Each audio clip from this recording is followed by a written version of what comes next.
Assalomu alaykum, efirda xabarlar, studiyada Hurmattoy Nurmatova. Bugungi dasturimizda O'sh shahrida cho'kib ketgan yo'lni ta'mirlash ishlari kechikmoqda. Akçe bo'lsa bu bo'lish kerak edi, to'g'ri. Yo'q uchun balkim shunday zatijeniya bo'ldi. O'shdagi Turkiyaning Tunnel Tabak tamaki ishlab chiqaruvchi kompaniyasining xodimlari rahbariga nisbatan norozilik bildirib chiqishdi. Üçüncü sort adamlar bilen söylüşkönde da. Kimsiga, sizlerin Kırgızstan'a kim, mamlakatingga kim?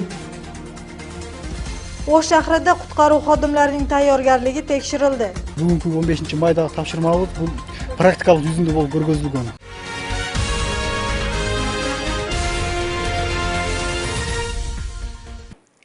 O'sh xalqaro aeroportida 5,6 million dollarni o'g'irlaganlikda gumonlanganlarning sheriklari sifatida gumon qilingan 3 fuqaro Qozog'iston va Rossiyada qo'lga olindi.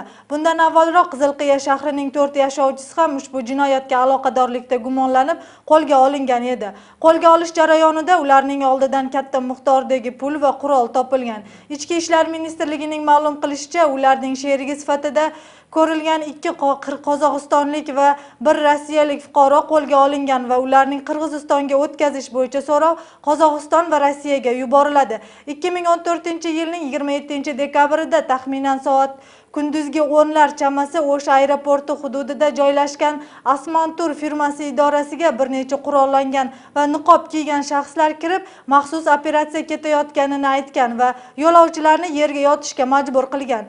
Idoraning bir qancha xodimlarini kaltaklashgan. Shundan so'ng pul solingan 5 sumkani olib, oq rangli Toyota Estima rusumidagi mashinada voqea joyidan qochgan. Shuningdek, ular o'zlari bilan turfirma direktorini olib ketishib, uni Aravon rayonida tashlab ketishadi. Parlament Yevrosiyo iqtisodiy ittifoqiga kirish bo'yicha hujjatlarni ratifikatsiya qilish jarayonini keyingi haftada boshlaydi. Bu haqda iqtisod ministri Oleg Pankratov kuni kecha hukumat yig'inida bildirdi. Uning ta'kidlashicha, ratifikatsiya bo'yicha masala Jo'g'org'i Kengashning 20-maydagi yalpi yig'inining kun tartibiga kirgizildi. Hukumat rahbari Temir Sariyev hujjatlarni imzolash uchun prezident e'tiboriga iyun oyi boshida yuborilishini aytdi. Bundan tashqari ittifoqqa a'zo boshqa davlatlarning parlamentlariga ham Qirg'izistonning tashkilotga qo'shilish shartnomasini ertaroq ratifikatsiya qilish iltimosi beriladi. Joriy yilning 8-mayida Qirg'izistonning Yevrosiyo iqtisodiy ittifoqqa kirishining shartlarini qaragan so'nggi hujjatlarga qo'l qo'yilgan. Uni parlamentlar ratifikatsiya qilganidan keyingina Bishkek tashkilotning to'laqonli a'zosi bo'ladi. O'sh shahridagi cho'kib ketgan yo'lni ta'mirlash ishlari kechikmoqda. Bahor faslining boshlarida xavfli holatga kelgan Amur Temurdagi yo'lni tez orada ta'mirlashni shahar hukumati va'da qilgan. Biroq bundan beri 2 oy o'tsa ham hali ta'mirlanmadi. Norozi bo'lgan yashovchilar hududiy kengashga bir necha bor murojaat qilishgan. Hozircha javob yo'q. Ta'mirlash ishlari nimaga kechikmoqda va qachon boshlanadi? Batafsil navbatdagi lavhada. Shu yilning mart oyidan boshlab yog'ingarchilik oqibatida Amur Temurdagi yo'lning bir qismi cho'kib ketgan. Mutaxassislar tomonidan bu yo'l xavfli holatda degan xulosa chiqarilib, 85 metr yeri beton bilan to'silgan. Shundan beri avtomobillar bir tomonlama harakatlana boshlagan. Qiyinchilik tug'diryapti. Ancha-muncha tushunmaganlar kelib, bunaqa avariyalar bo'lyapti, bu yoqda bir-bilan solishib. O'shuning uchun yo'lni tez kunda qo'yib qo'ysa yaxshi bo'ladi. Haydovchilarning so'zlariga ko'ra, Amur Temurda aholi soni ko'pligi sababli avtomashina qatnovi tinmaydi. Ko'p hollarda qarshidan kelayotgan mashinaga yo'l bergan vaqtda tirbandliklar yuzaga keladi. Bu yo'l tezlikni oshirgan avtomashina haydovchisiga hamda yo'lovchi uchun xavfliligicha qolmoqda. Mahalliy hukumat vakillarining so'zlariga ko'ra, mazkur yo'l cho'kib ketganda ministr tez orada yo'lni o'z holiga keltirishni va'da bergan. Biroq oradan 2 oy o'tsa hamki yo'lni ta'mirlash ishlari boshlanmadi. Aholi esa yo'l ta'mirlanmasdan qolib ketmasmikin degan xavotirga tushishmoqda. Endi bir oydan unda beramiz deb aqcha ajratildi deb so'z bergan, o'zinglar bilasinglar televideniyadan. Mana endi o'shundan beri hech bir jilish yo'qda. Endi biz buna joydan kununda bir qilib bersa o'ta yaxshi bo'lmaydi. Aqcha bo'lsa bu bo'lish kerak edi, to'g'ri.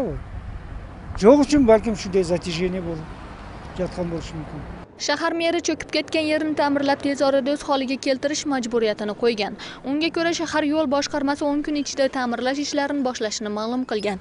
Tez orada boshlanishi uchun tendersiz qurilishni boshlaymiz deyishgan edi. Hozirgi kunga kelib esa boshqarma rahbari ta'mirlash ishlari boshlanmasligi sababini tender yakuni chiqmagani bilan tushuntirmoqda. Paragoy sumada qo'yib 500 mingga cheyingi jumush ishlarni atqazsak bo'ladi da 5 tendersiz o'tkazmasdan. Bu yerda summa ayva ko'p ekan, ish ko'p ekan edi-chi. 85 metr yerga beton podporoslikka deb qo'yib, kanalning bo'yidan 4 metr 30 santimetrlik biyiktlikka beton stena qo'yib chiqish kerak ekan, podporni stenka. Sebeptende oldindan shu 4 metr pastlikda kanal o'tayotgan suv. O'sha suvning nindig'i bilan urib atib, jon chachib bo'ladi. Ularda suvning nindig'i bilan yo'lga ta'sir etib yurib, yo'l icharilgan. Yo'llar boshqarmasining ma'lumotiga ko'ra tender yakuni yaqin kunlar ichida chiqarilib, 10 kunga qolmasdan qurilish ishlari boshlanadi. Shahar hukumatı tomonidan 1,5 million so'm mablag' ajratilgan. Qolganini esa favqulodda holatlar ministrligi tomonidan bo'linadi. Hozir gaz quvurlarini boshqa yerga ko'chirish ishlari amalga oshirilmoqda. Ta'mirlash ishlari boshlansa 100 metr oraliqdagi yo'l qazilib, asfalt to'shab, 3 oy orasida tugatilishi rejalashtirilgan. Hilola Ashurova, Nazgul Axunova, Azam Buzrukov, Intimaq.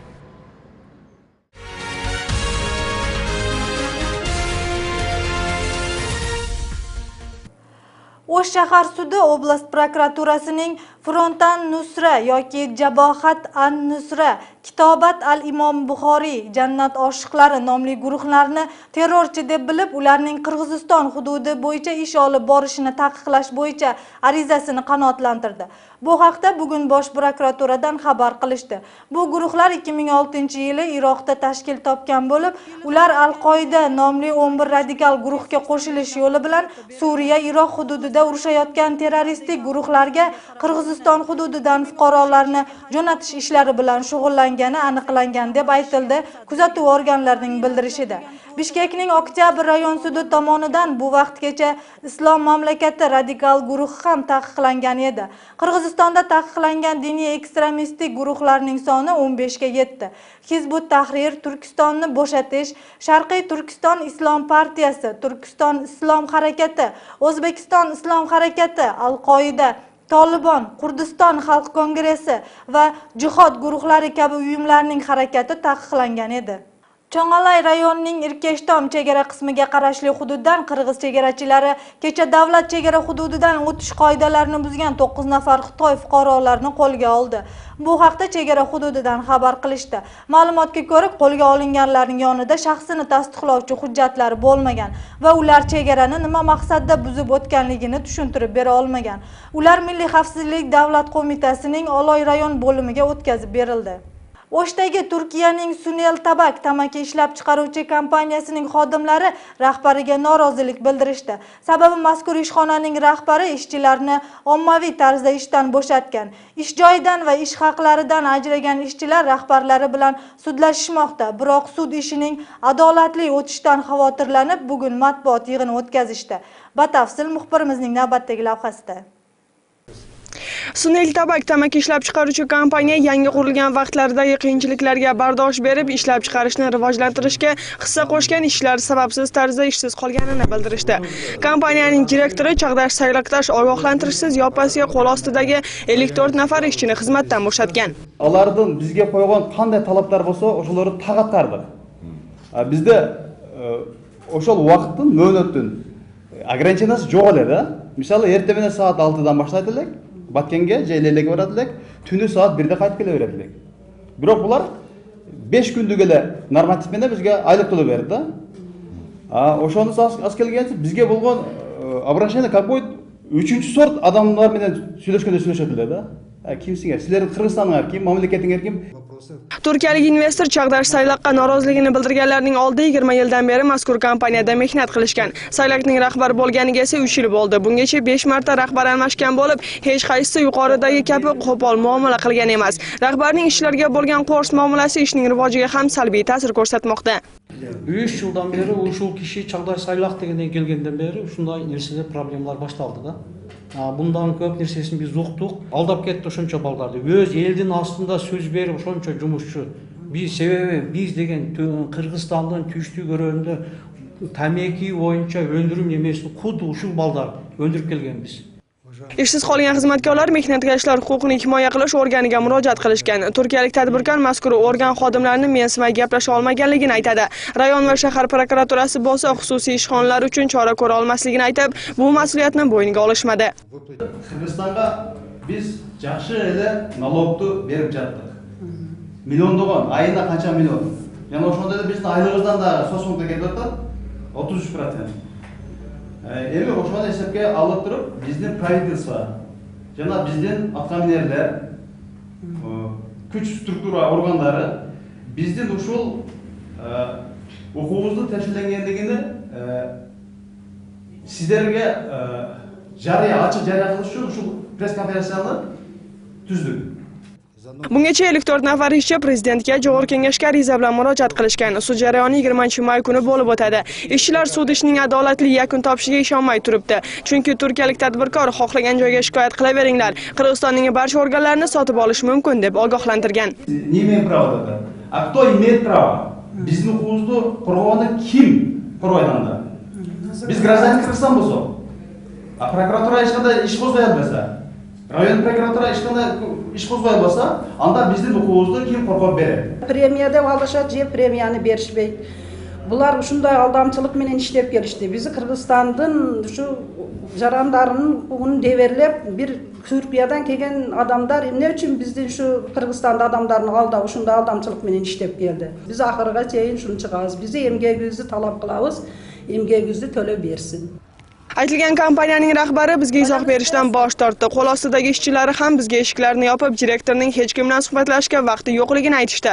Endi arizago'ylarning shikoyati 20-may kuni sud jarayonida hal bo'lishi kutilmoqda. Eslatib o'tsak, Sunel Tabak tamaki ishlab chiqaruvchi kompaniyasi 1996-yili o'z faoliyatini boshlagan. Mavsum boshlanganda ishchilarning soni 1200 ga yetgan. Hozirgi vaqtlarda esa qisqartirilib 40 ga yaqin ishchi qolgan. Majnun Ulug'bek, Qizajna Do'smetova, Azam Buzrekov, Intimaq.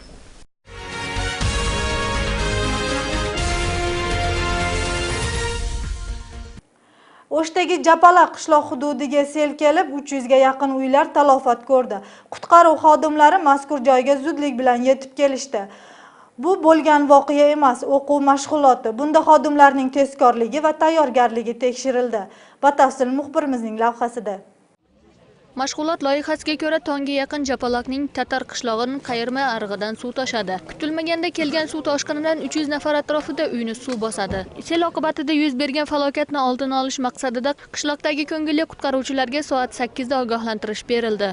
Ular suv yo'nalishini yashash joylaridan boshqa tomonga burilishiga ulgurishdi.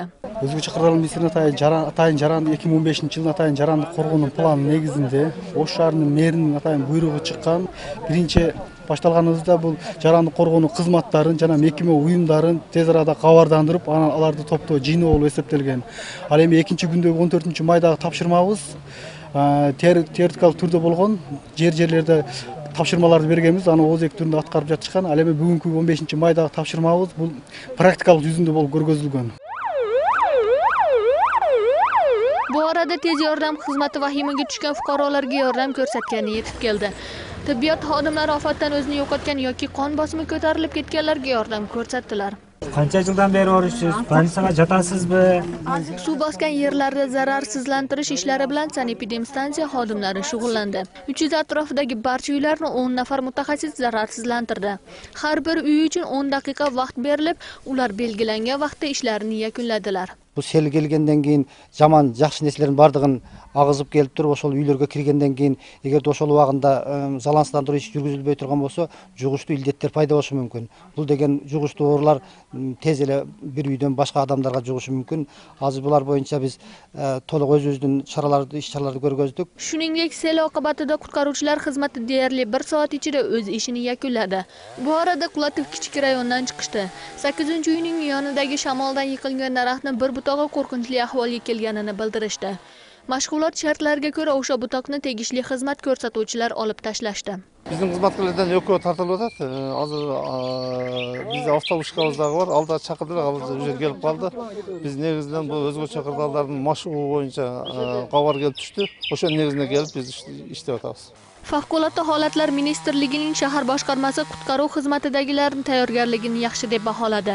Natijasi bugun tushdan keyin chiqarilib, namuna ko'rsatganlarga mukofot berildi. Eslatib o'tamiz, bunday mashg'ulot guruhi har yili mana shunday turli tadbirlarni o'tkazadilar. Hilola Azimova, Nazgula Xunova, Aybek Bedelbekov, Intimaq. Endi hamkasbimiz sizlarni xalqaro yangiliklar bilan tanishtiradi. Xitoy hukumati Braziliya davlatining ishlab chiqarish bo'yicha qaralayotgan loyihasiga 50 milliard dollar o'tkazadi. Bu to'g'rida shartnomaga ikki tomonlama so'zlashuvlardan keyin imzo qo'yiladi. Xitoy hukumati vakillari ma'lum qilganday, bu kabi tashabbus ikki davlatning hamkorlikdagi yengil sanoat ishxonalarini qurish maqsadida qaralmoqda.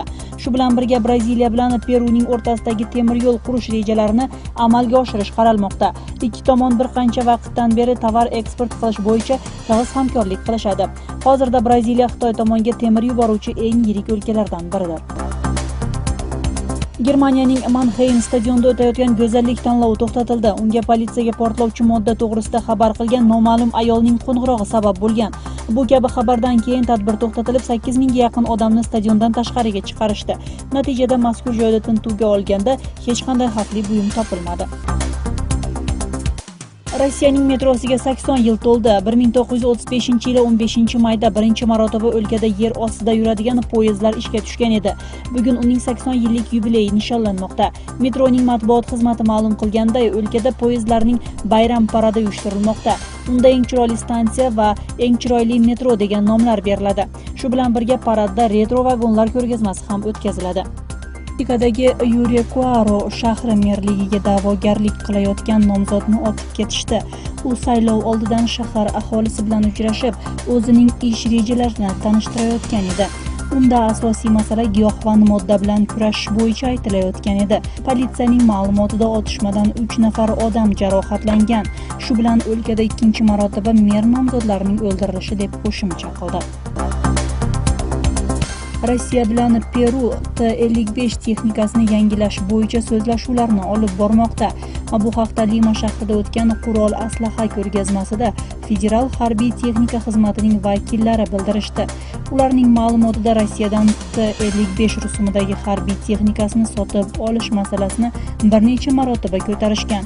Biroq Peru tomon texnikalarni yangilashdan tashqari sotib olish bo'yicha hech qanday qaror qabul qilmaganini xabar qildi. Yaponiyaning elektron jihozlarni chiqaruvchi Sharp kompaniyasi inqirozga uchradi. Bu haqda ishxona rahbariyatidan xabar qilishdi. Ularning ta'kidlashicha, kompaniya bir necha yillardan beri uyali telefon va kompyuterlarning ekranlarini ishlab chiqib, Osiyodagi yirik kompaniyalarning biriga aylangan edi. O'tgan yili ishxona byudjetidan 2 milliard dollarga yaqin kamomad bo'lgan. Hozirda ishchilar sonini qisqartirish olib borilmoqda.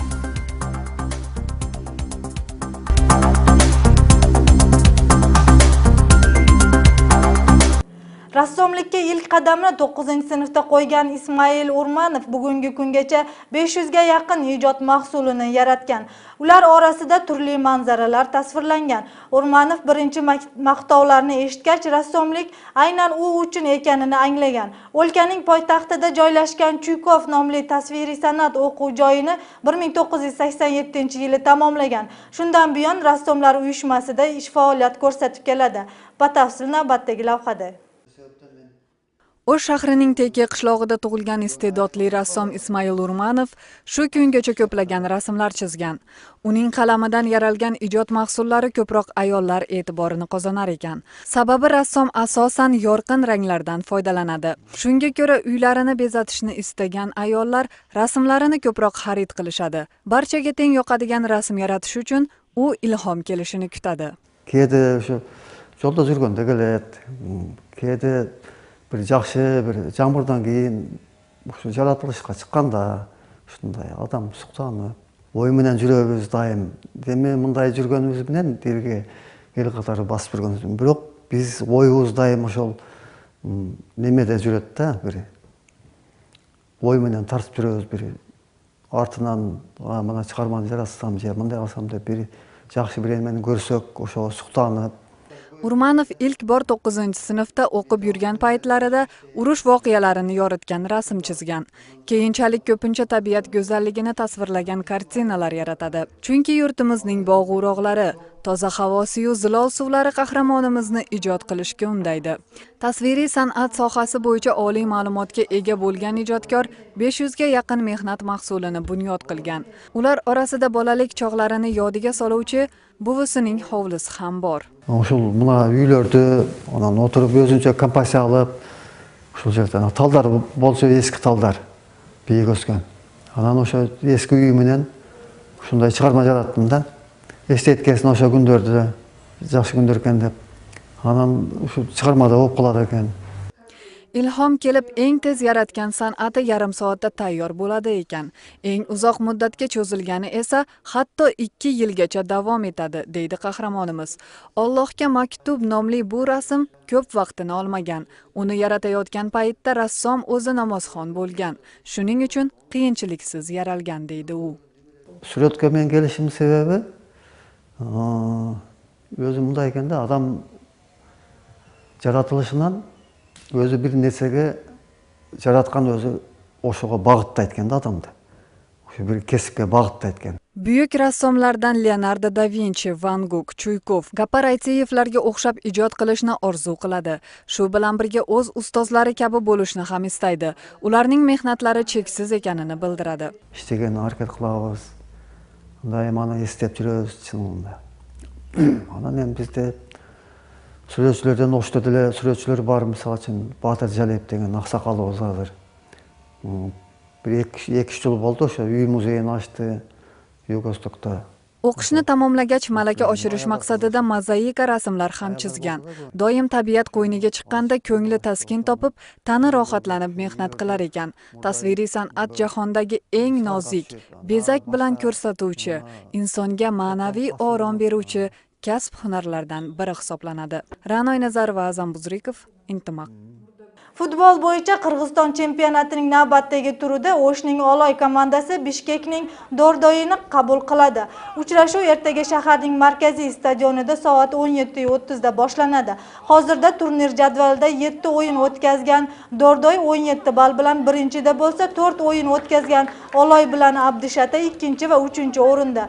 Oloyning bosh murabbiy yordamchisi Aybek Tatanovning aytishicha, bu yilgi mavsumda komandaga Rossiya, Qozog'iston va O'zbekistondan 8 o'yinchi kelib qo'shilgan. 2 darvozabon, 1 himoyachi, 3 yarim himoyachi va 2 hujumchi. Hujumchilarning biri Afrikaning Gvineyasidan kelgan Sil Alia. Bugun sizlarga yetkazmoqchi bo'lgan xabar va lavhalarimiz mana shulardan iborat. Ko'rishguncha xayr, omon bo'ling.